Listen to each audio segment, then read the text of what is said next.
The Marines who survived 72 hours in a crater. The crater was 20 feet across and 8 feet deep at its center, carved into the black volcanic ash of Iwo Jima by a naval shell that had fallen short during the pre-invasion bombardment 3 days earlier. Corporal James Riley did not choose the crater as much as the crater chose him, a gaping wound in the earth that became sanctuary when Japanese machine gun fire cut through his squad like a scythe and left 7 men sprawling in the ash, some dead before they hit the ground, others screaming in ways that would echo through Riley's mind for the rest of his life. He tumbled into the crater with Private First Class Robert Shim beside him, both men sliding down the steep sides in a cascade of loose ash and volcanic rock, landing hard at the bottom where the sulfur smell was so thick it burned their throats and made them gag even as they pressed themselves flat against the crater wall and listened to bullets crack overhead like bullwhips snapping in empty air.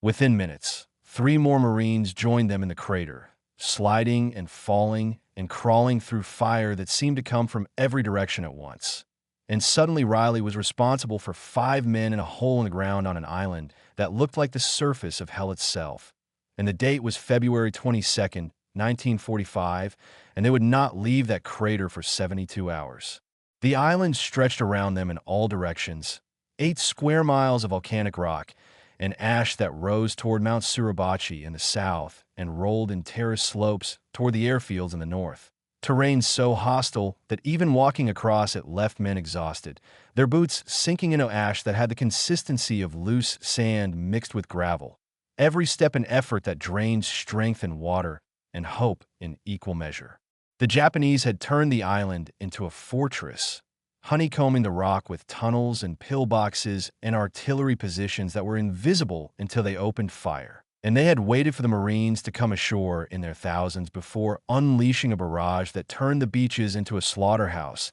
and left entire companies pinned down in the ash with nowhere to go and no way forward except through fire that seemed designed by engineers who understood exactly how to kill men in the most efficient way possible. Riley's squad had been part of the third wave, hitting the beach at H+ 90 minutes. Wading through surf that was pink with blood and littered with debris that had been equipment and men just hours before, pushing inland toward objectives that existed only on maps drawn by people who had never seen this island, never felt the way the ash shifted beneath your feet like quicksand, never experienced the particular terror of advancing across open ground while invisible guns tore your friends apart. They had made it 300 yards before the machine gun opened up from a position they never saw, a burst of fire that lasted maybe 5 seconds and killed Sergeant Davis and Privates Kowalski, Martinez, and Thompson before anyone could react, and then Riley was running, not thinking, just moving on instinct toward the only cover visible, the crater that would become their world for the next 3 days. The others who made it to the crater were Private First Class Chun, a quiet kid from San Francisco who had worked in his family's restaurant before the war and who moved through combat with a calm efficiency that reminded Riley of Surgeon, methodical and precise even when the world was burning. Private Dennis O'Malley for Boston, 20 years old with red hair and freckles and a bayonet scar across his left forearm from a fight on Saipan that he never talked about. Private Lewis Carter, a farm boy from Kansas who was built like a tree and had hands that could bend a rifle barrel, but who cried at night when he thought no one was listening.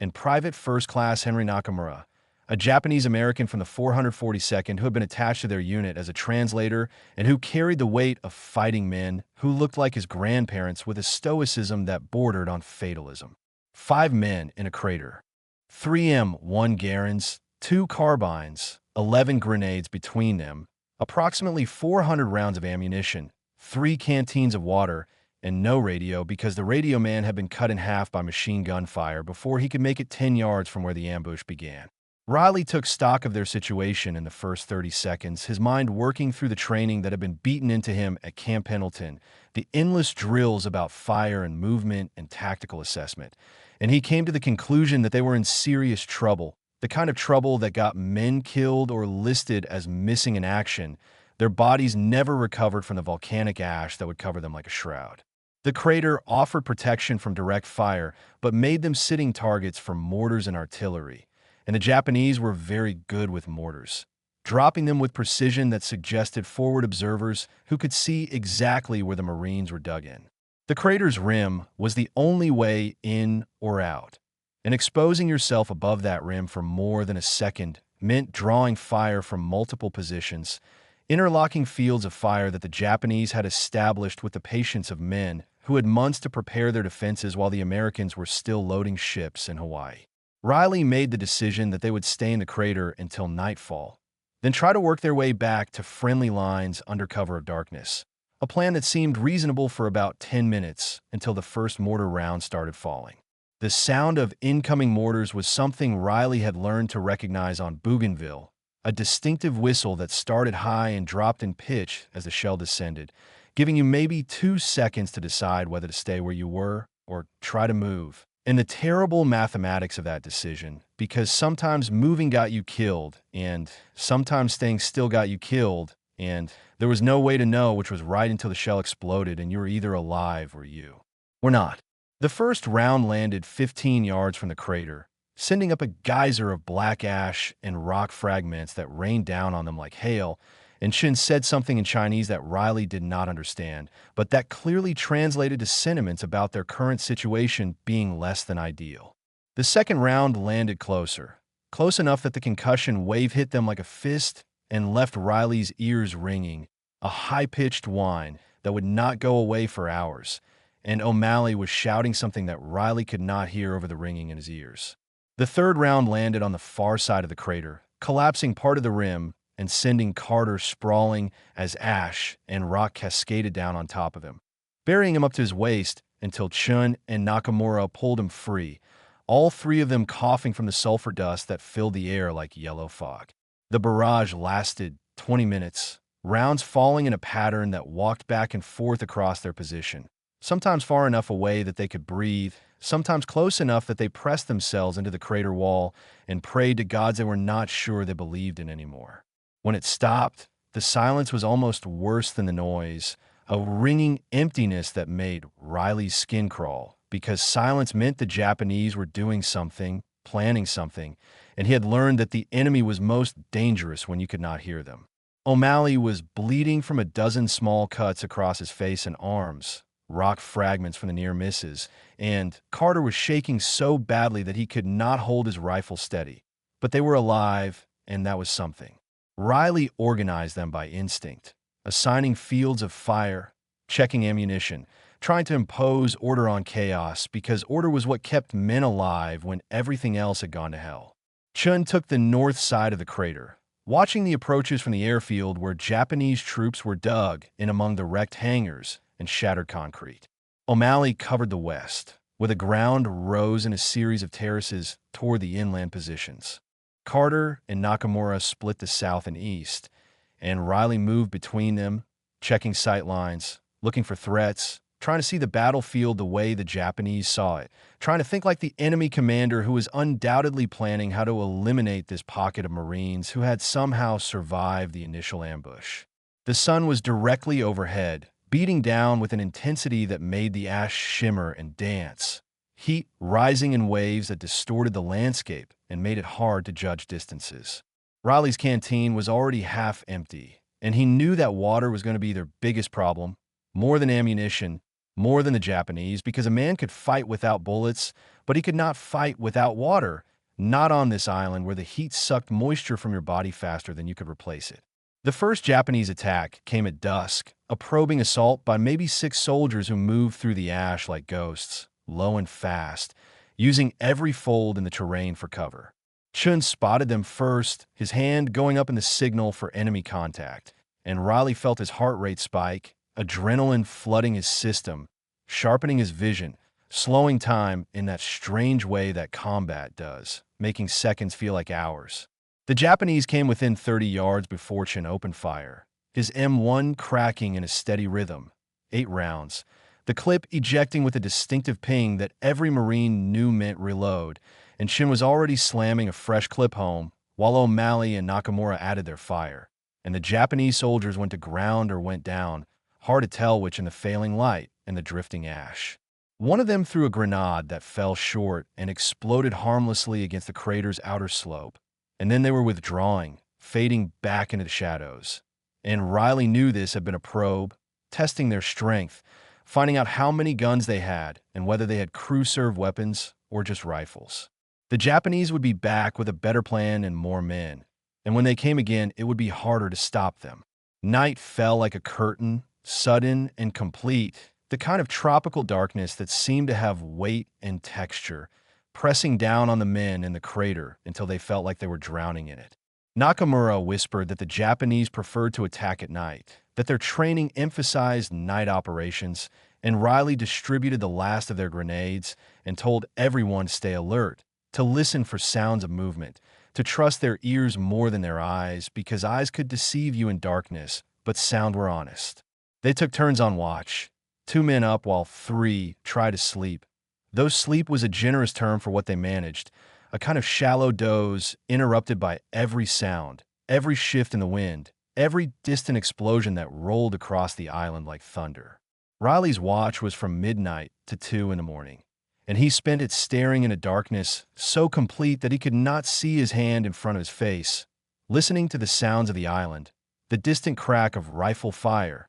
the occasional boom of artillery, the whisper of wind across volcanic ash that sounded almost like voices, like the dead were trying to speak to him from wherever the dead go when they leave the battlefield. He thought about his wife, Margaret, back in Philadelphia, thought about the last letter he had written to her from the troopship, words that seemed inadequate to express what he felt, what he feared, what he hoped for if he somehow survived this war and made it home to the life they had planned before Pearl Harbor changed everything. He wondered if she would recognize him when he came back, if the war had changed him so fundamentally that the man who returned would be a stranger wearing her husband's face. And he suspected that it had, that something essential had been burned out of him in the coral and ash of the Pacific, replaced by something harder and colder and less human. The second night brought rain, a sudden tropical downpour that turned the crater into a muddy pool and soaked them to the skin within seconds. But the rain also brought relief,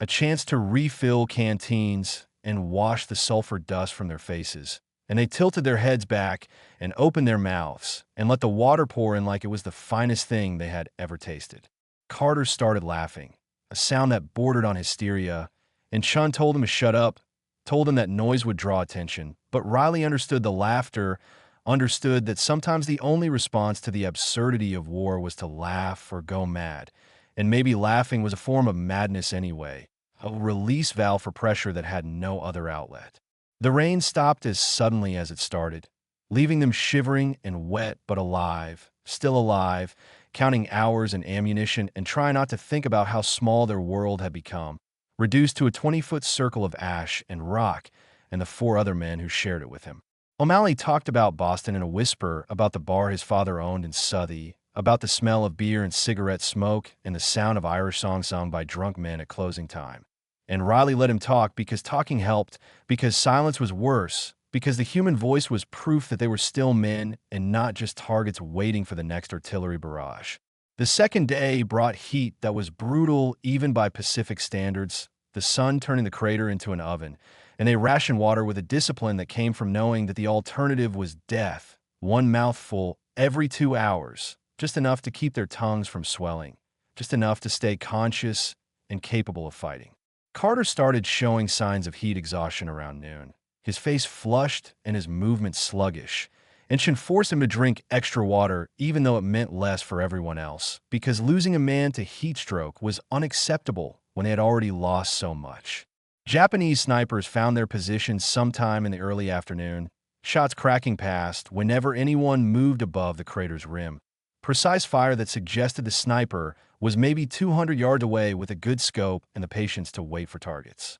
Nakamura spotted the muzzle flash on the 3rd shot, a brief flicker from a position near a wrecked landing craft, and he and Shin coordinated their fire, both shooting at the same time, hoping volume would compensate for precision, and after a dozen rounds the sniper either moved or died because the fire stopped coming from that direction. But there were other snipers. There were always other snipers on Iwo Jima. The Japanese had them positioned throughout the island, men who would stay hidden in spider holes for days waiting for the perfect shot, and the Marines in the crater learned to move only when necessary, learned to make themselves small, learned the patience that comes from knowing that haste gets you killed. Artillery found them again on the second night, a sustained barrage that lasted an hour and left them deaf and stunned and covered in ash that filled their mouths and noses and made breathing feel like drowning. O'Malley took shrapnel in his leg, a piece of metal the size of a thumbnail that punched through his calf and left him writhing in pain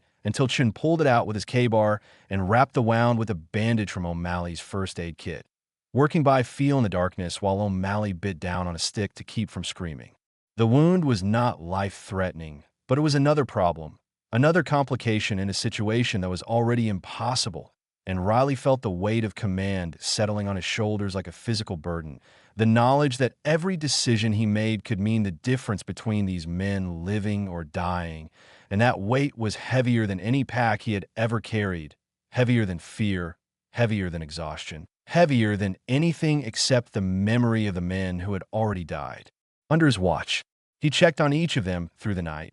moved from position to position, whispered encouragement that felt hollow even as he spoke it, because what encouragement could he offer when they all knew the truth, that they were trapped, that relief might not come, that every hour they stayed in this crater decreased their chances of survival. But moving was suicide, so they stayed and waited and hoped that someone, somewhere, remembered they existed. The third day broke gray and cold, unusual weather for the Pacific, and a mist hung over the island that reduced visibility to 50 yards and made the landscape look like something from a fever dream. Shapes appearing and disappearing in the fog, sounds distorted until you could not tell if that rifle shot was 100 yards away or 1,000. They were down to 2 canteens of water between 5 men, and hunger had become a constant gnawing ache that made it hard to think clearly, hard to maintain the focus that combat demanded. Riley distributed the last of his care rations, 2 crackers and a piece of hard candy per man.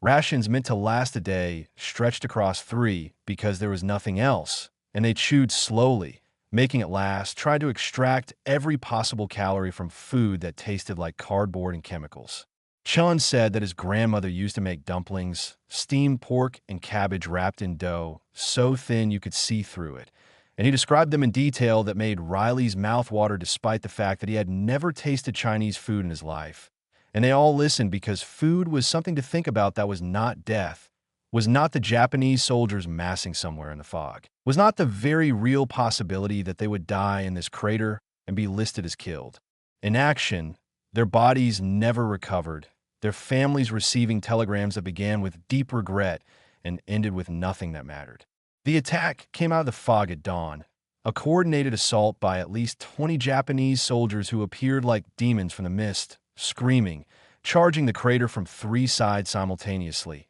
and Riley's world narrowed to the M1 in his hands, firing, working the bolt, firing again, watching men fall and be replaced by others who kept coming through the fog with a determination that was terrifying in its intensity. Chin's rifle clicked empty, and he drew his sidearm, a Colt 45 that boomed like a cannon in the confined space of the crater. Each shot a thunderclap that left Riley's ears ringing worse than before. Carter stood up, exposed himself above the crater rim to get a better shot, and took a bullet in the shoulder that spun him around and dropped him at the bottom of the crater, and Nakamura was on him instantly, dragging him down, applying pressure to the wound, while Riley and O'Malley and Chin fought off the assault with a desperation born of knowing that if the Japanese got into the crater, it was over. They would all die here in hand-to-hand combat that would be brutal and short. O'Malley threw their last grenade, his arm cocked back like a pitcher winding up,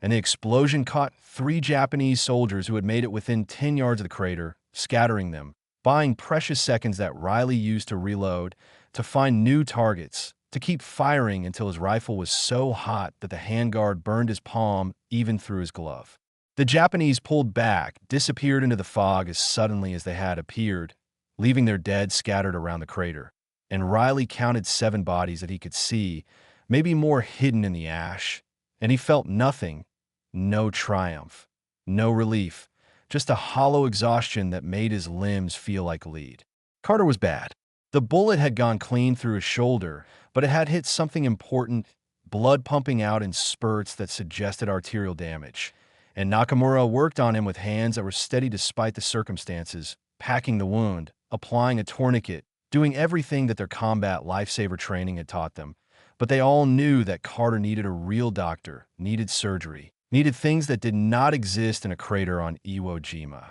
Carter's face was white, his lips blue, and he kept asking for his mother in a voice that got quieter with each repetition. And Riley held his hand and told him lies about how he was going to be fine, how they would get him out of here, how he would be home in Kansas before summer. Lies that were kindness in a situation where truth was cruelty. Carter died an hour after the attack, slipping away so quietly that Riley did not realize he was gone until he felt the hand in his go limp. And he sat there holding the hand of a dead man and felt something inside himself break, a fracture that would never fully heal, a crack in the foundation of who he was that would widen over the years until he was no longer entirely sure who he had been before the war. They covered Carter's body with a poncho and placed him at the edge of the crater, and O'Malley said a prayer in Latin that none of them understood, but that felt appropriate.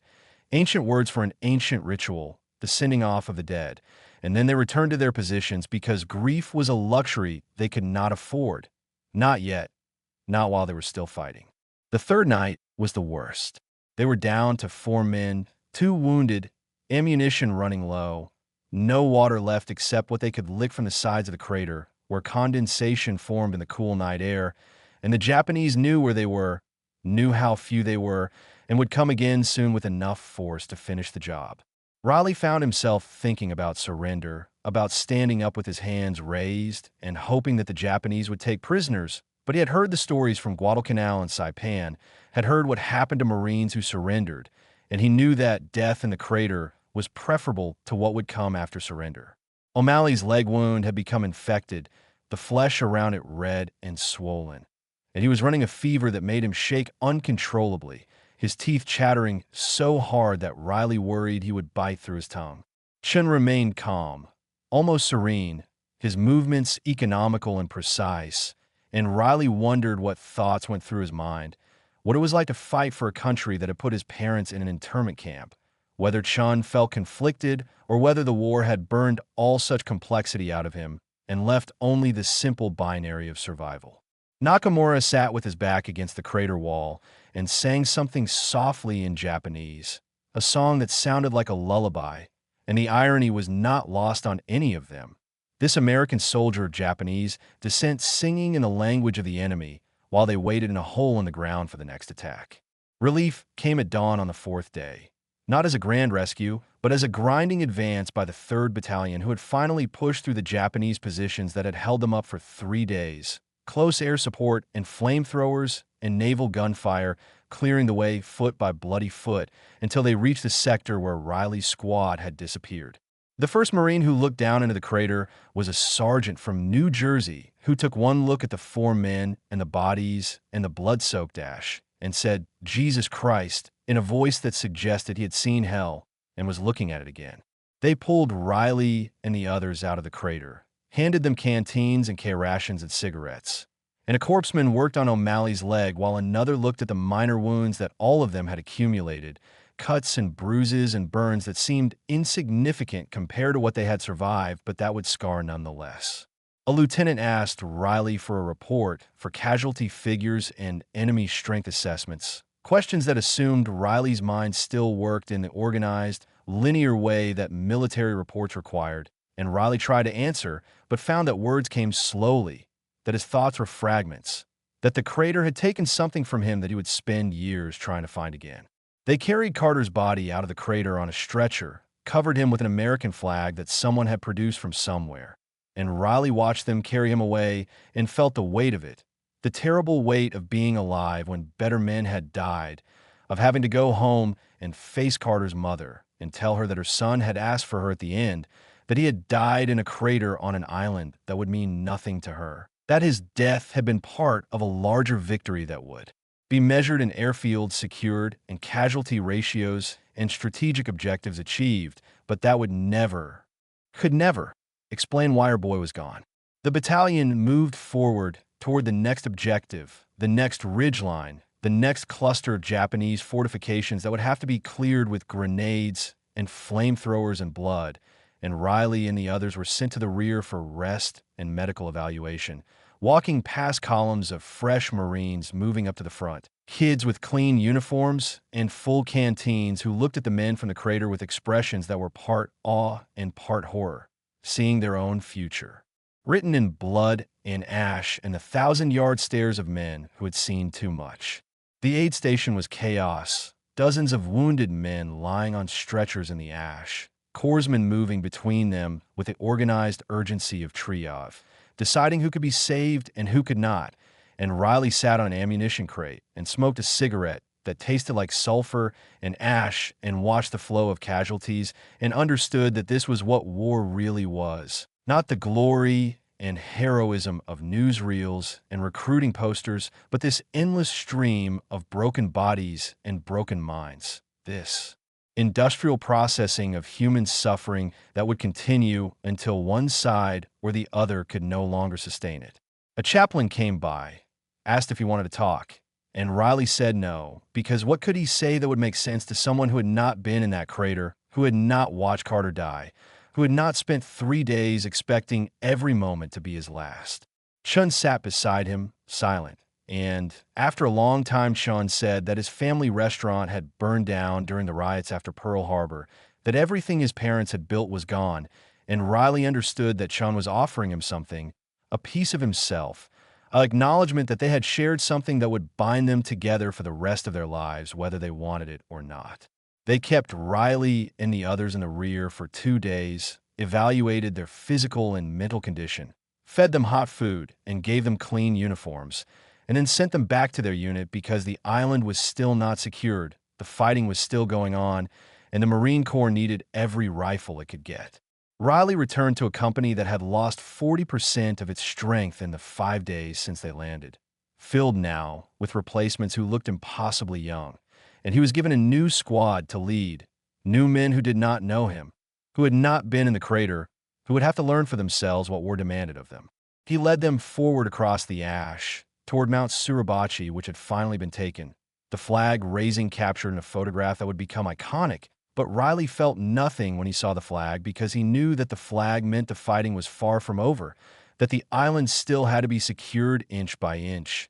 that more men would die in craters and caves and on beaches before this was finished. The battle for Iwo Jima lasted another 3 weeks after Riley left the crater. The Marines took the island at a cost that was staggering even by Pacific standards, almost 7,000 dead and 20,000 wounded, casualties that would haunt the Corps for generations and raise questions about whether the island had been worth the price paid for it. Riley survived, though survival was a relative term. And when the island was finally secured, he boarded a troop ship heading back to Hawaii and stood at the rail watching Iwo Jima disappear over the horizon. That black smudge of volcanic rock that had consumed so much, and he felt nothing except a dull relief that he would never have to return. Chun was on the same ship, and they found each other in the crowd of men and stood together without speaking, because words were inadequate, because the crater had said everything that needed to be said about war and sacrifice and what it cost to be a Marine. O'Malley lost his leg to gangrene and was sent home before the war ended, and Riley received a letter from him 6 months later, a rambling account of his recovery and his struggle to adjust to civilian life. And Riley wrote back, but found that his responses were stilted, formal, that the easy camaraderie of the crater could not be replicated on paper. Nakamura was killed on Okinawa 2 months after Iwo Jima, shot by a sniper while serving as translator during negotiations with Japanese civilians. And when Riley heard the news, he felt the loss as a physical thing, a hollowing out of something that had already been hollowed, and he wondered how many more times he could lose pieces of himself before there was nothing left. The war ended in August, atomic bombs and Japanese surrender and celebrations in the streets that Riley watched on newsreels from a hospital in San Diego, where he was being treated for what the doctors called combat fatigue, a bland term for the nightmares that woke him screaming, for the way his hands shook when he heard loud noises,